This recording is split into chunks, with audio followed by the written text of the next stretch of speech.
Wawasfumu lero ndabwera ndi nkhani yake kuzana ndi mnyamata amene waphedwa ndi mkazi wake atangomutenga kunja mkazi wake. Zotsatira zake mkazi wake uja wamupha. Mnyamata ameneyi dzina lake ndi Singale, amachokera ku Benin.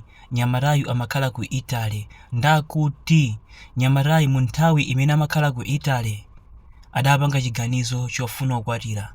Zotsatira zake anabwerera adapitanso ku Benin. Atafika ku Benin china chilichonse chinali bwino, adasakasaka mkazi, adampeza mkazi uja amene amachedwa Fatimu adali mtsikana amene ankapanga chibwenzi ndi mnyamata wina. Koma mu nthawiyo ankolo ake a Fatimu adamukakamiza mtsikanayu kuti akwatirane ndi mnyamatayu. Zotsatira zake Singale ndi Fatimu adakwatirana. Kenako Singale anabwerera kupitanso ku Italy. Kenako adayamba kulumikizana pa foni mpaka na Singale adapanga mapepala kumpangira Fatimu anapita ku Italy. Mu nthawi imene amakhala china chilichonse chinali bwino, koma vuto lidali apa. Singale akafuna kumgona Fatimu zinali zovuta. Zotsatira zake amene ayimbe foni kuyimbira kumuzi, ankolo ake a Fatimu amulangize. Kenako Fatimu apereke binzi. Tingoti mkaziyo adakwatira mamunayu asakufuna, adachita kumukakamiza. Zotsatira zake amakhala, koma mu banja muja munalibe mtendere, amakhalira kumenyana daily. Ndakuti pa 2 August mtsikanayu chakumadzulo cha ma5 adayamba kukangana ndi mamuna wake.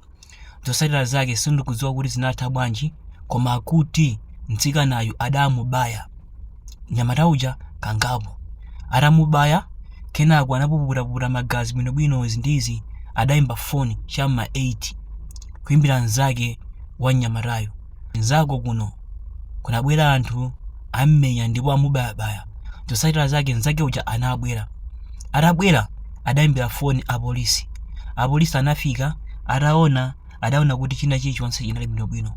Nyumba muja panalibe china chilichonse imene imaonetsa kuti anthu amakangana kapena kuti amamenyana. Zotsatira zake apolisi aja adatenga mtembo uja adakambopanga zawozo. Ndi mkaziyo statement imene anapereka ndi akuti mnyamatayu kunabwera anthu ku nyumbako anzake amene amamenyana nawo. Zotsatira zake anzake aja amubaya, koma apolisi ku nyumba kuja sadaone zinthu zimene zimaonetsa kuti anthu amamenyana. Ngakhale magazi sadaone. Nyumba yake idali ya clean. Apolisi aja analoke chabwino mosakhalisa mtsikanayuso amapita kumakasintha statement. Mamuna angayi zakuti zindizi. Zotsatira zake adamumanga mtsikanayo. Apolisi aja anaziwa kuti mtsikanayo ndi amene wapha mamunayo. Panopa ali mchirokosi pa mlandu okupha mamuna wake. Anampitisa ku Italy. After 40 days mtsikanayo wapha mamuna wake. Ndendabwera ndi nkhani imene ndi cholinga chakuti anthu amene muli pa intaneti, amene mukusaka azikazi pa intaneti, mulengere phunziro choti muziwe ndichi. Azikazi amene mukumana nawo pa intaneti adalinso zibwenzi zawo zimene adazikonda. Ndi ngati akufikirani inuyo, kulipo kutheka akufikirani inuyo chifukwa cha thandizo, fasi munganene kuti chikondi boza zedi. Osati wina wake ali kunja uko, iwe uli ku Malawi nkumanena kuti timakukondana ndimakukonda. Boza zedi, palibe chikondi chachonchi, palibe. Ndi ngati mukufuna mkazi, mukabwerako choyamba mfufuzeni mkaziyo kuti mkaziyo amapanga chibwenzi ndi ndani, mbiri yake ndi otani, zinthu zimene zimakhala zofunika. Ndi ngati mwaona ma red flag kwa mkazi uja, ndi bwino kumusiya zisadafike povuta. Osamakakamiza zinthu. Vuto mkuluyu adakakamiza zinthu.